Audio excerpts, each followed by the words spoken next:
Assalamualaikum and welcome to my YouTube channel. This is Meme Laika and today we will discuss themes of novel Joseph Andrew. The first one is appearance versus reality. Appearance versus reality basically ये होता है कि जब आप कुछ pretend करें और वो रियलिटी ना हो. Characters say one thing and mean another. इसमें ये क्वेश्चन मार्क बन जाता है कि who is really virtuous, charitable, chaste and knowledgeable. क्योंकि जो करेक्टर्स हैं वो शो कुछ और कर रहे होते हैं और बिहाइंड द सीन उसके पीछे रियलिटी कुछ और होती है. थ्रू आउट द नॉवल इसकी जो बेस्ट एग्जांपल है वो लेडी बूबी का कैरेक्टर है. जो लेडी बूबी है वो ये शो करती है कि उसके हस्बैंड हैं सर थॉमस बूबी, जिनकी डेथ हो गई है और वो अपने हस्बैंड से बहुत ज़्यादा मोहब्बत करती हैं और अब उनकी डेथ में वो बहुत ज़्यादा गमगीन हैं और इस गम से बाहर आने के लिए वो रीमैरी करना चाहती हैं और इसी वजह से वो जोसेफ को सेड्यूस कर रही हैं. लेकिन हकीकत ये नहीं होती. वो अपने हस्बैंड की डेथ से पहले ही जोसेफ को सेड्यूस करना शुरू कर देती है और उसे अपने हस्बैंड की डेथ का कोई गम नहीं होता. इसी तरीके से सेकंड थीम है inhumanity of individuals and society. इसमें जो राइटर हैं हेनरी फील्डिंग वो हमें उस दौर की यानी 18th सेंचुरी में जो इनह्यूमैनिटी पाई जाती थी वो भी दिखाते हैं. The society that Fielding portrays in Joseph Andrews is extremely inhuman indifferent and uncharitable. इसमें डीह्यूमनाइजेशन पाई जाती है. डीह्यूमनाइजेशन यानी जब इंसान इंसानियत के ज़ुमरे से बाहर आ जाता है, इंसान एक दूसरे को एक्सप्लॉयट करने की कोशिश करते हैं और इसमें वायलेंस का फैक्टर पाया जाता है. अगर नॉवल में हम इसकी बेस्ट एग्जांपल देखें तो स्टेज कोच वाला जो इवेंट है वो इसकी बेस्ट एग्जांपल है.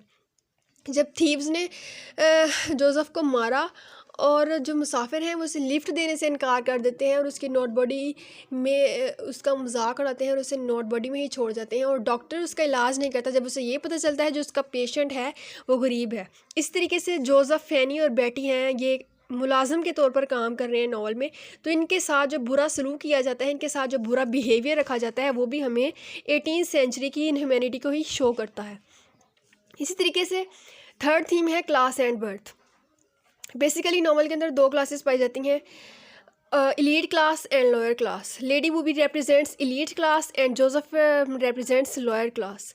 इसमें बहुत ज़्यादा क्लास डिस्टिंक्शन पाई जाती है. हाई क्लास और जो लो क्लास है उनके दरमियान बहुत ज़्यादा फ़र्क रखा जाता है.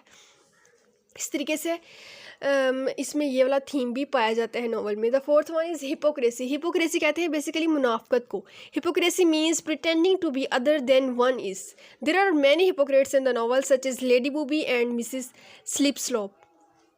अगर लेडी बूबी की अगर एग्जांपल लें तो जब उसके हस्बैंड की डेथ होती है तो वो खुद को कमरे में बंद कर लेती है, कन्फाइन कर लेती है और ये ज़ाहिर करवाती है कि वो बहुत ज़्यादा गम में है. यानी वो अंदर रोने के लिए उसने खुद को कमरे में बंद किया हुआ है लेकिन वो अंदर ताश खेल रही होती है. तो ये उसकी हिपोक्रेसी को ज़ाहिर करता है. इस तरीके से जो फिफ्थ थीम है वो है power of goodness. Fielding admires honesty, integrity, simplicity and charity. इस नॉवल में हमें पावर ऑफ गुडनेस दिखाई गई है. जोसेफ की गुडनेस की पावर ही थी और इब्राहिम की गुडनेस की सपोर्ट थी जो वो कंसिस्टेंट रहा. एलीट क्लास ने उसके लिए बहुत सारी हर्डल्स पैदा करने की कोशिश की लेकिन वो इसे इन्फ्लुएंस नहीं कर सके. वो अपनी चेस्टिटी बरकरार रखता है. इसमें बहुत सारे नॉवल के अंदर बहुत सारे गुड करेक्टर्स पाए जाते हैं जैसे Joseph Andrews, mister Abraham Adam और पैडलर यानी जो बच्चे को डूबने से बचाता है और फैनी का करेक्टर. ये सब गुड करेक्टर्स हैं. ये वाला ये जो नॉवल था जोसेफ एंड्रूज ये हेनरी फील्डिंग ने रिचर्डसन के पेमेला की पैरोडी की थी. तो जो रिचर्डसन था उसने पेमेला में जो लड़की है हीरोइन है उसको विक्टिमाइज्ड दिखाया है कि उस दौर की जो करप्शन है वो हावी है. उस दौर की करप्शन और इवलनेस जो है वो डोमिनेंट है. लेकिन यहाँ पे जो हेनरी फील्डिंग है वो अपने नॉवल जोसेफ एंड्रूज में जो पावर ऑफ गुडनेस है उसे डोमिनेट कर रहे हैं कि ये जो गुडनेस है इसकी पावर है और इसी की ही एट द एंड जीत होती है. इसी तरीके से जो सिक्स नॉवल है वो सिक्स थीम है वो है चेस्टिटी और fielding has a fundamentally positive attitude towards chastity. Basically ये पूरा नॉवल ही चेस्टिटी के मुतालिक है. थ्रू आउट द नॉवल जो हमारा प्रोटैगोनिस्ट है वो अपनी चेस्टिटी को बरकरार रखने की कोशिश करता है. Joseph and Fanny have the desire to be sexual with one another but they want to wait for marriage. In their relationship chastity is very important. Similarly, the seventh theme is corruption of London city. The London city is depicted as a place of lust and filled with wantonness.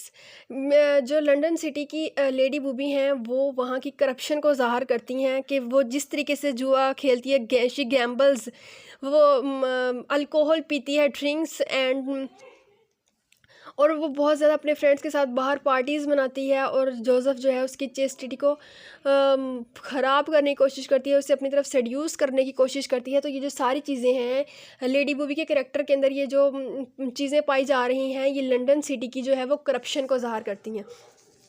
ये इसके major themes है। इसके अलावा इसके अंदर और themes भी आ जाएंगे, जैसे theme of religion, theme of morality, lust versus chastity, और एब्यूज़ ऑफ पावर, के पावर को किस तरीके से अब्यूज़ किया जा रहा है। जो लीड क्लास है उसके पास अनक्वेश्चनेबल अथॉरिटी है, कोई वो भी को क्वेश्चन नहीं कर सकता कि वो अपने सर्वेंट्स के साथ किस तरीके का सलूक करती है। और इस तरीके से जो वहाँ के चर्च हैं, एवरीथिंग जो है वो अपनी पावर का अब्यूज़ कर रहे हैं। तो उम्मीद है आपको समझ आई होगी। And please never forget to like, comment, share and subscribe. Thank you so much.